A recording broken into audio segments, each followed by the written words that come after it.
stranded in the woods.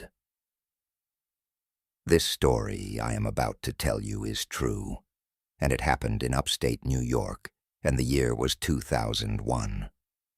Randy and his cousin Dan were in Randy's garage, tools scattered around as they worked together to get Randy's old snowmobile running. The night air was sharp and cold, and their breath hung in clouds as they tinkered with the engine, trying to coax it back to life. Randy tightened one last bolt and gave Dan a triumphant grin. "I think that should do it. Let's fire it up." The engine sputtered, then roared to life, breaking the stillness of the winter night.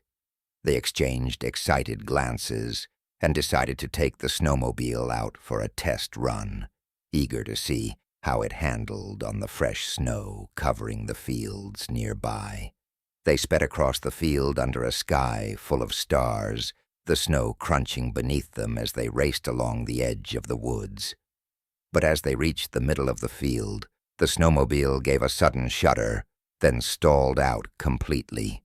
Randy cursed softly as he hopped off and started inspecting the engine again, muttering about loose wires and old parts.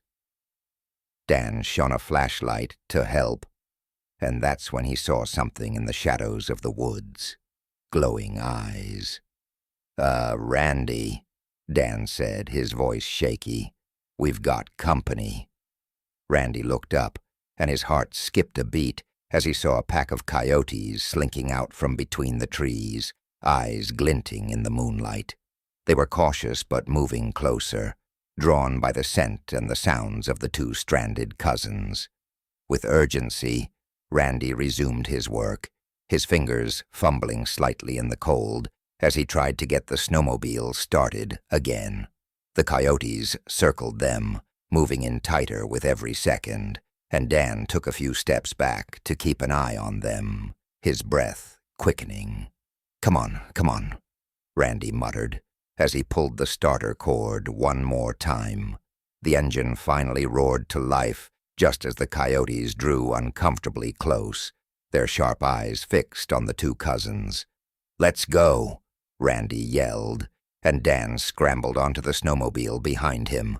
They sped off, just as the first coyote lunged, but the snowmobile leapt forward, and they left the pack behind in a flurry of snow and dust.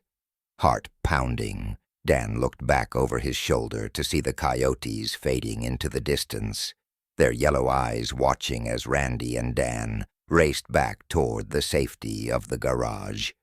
As they parked the snowmobile back inside, the cousins shared a breathless laugh, the thrill of adventure lingering with a new respect for the wild woods around them. After that winter, they never did go back out into the woods again. But every so often after that, you could still hear the coyotes howling off into distance in the cold winter air, waiting and watching for their next meal.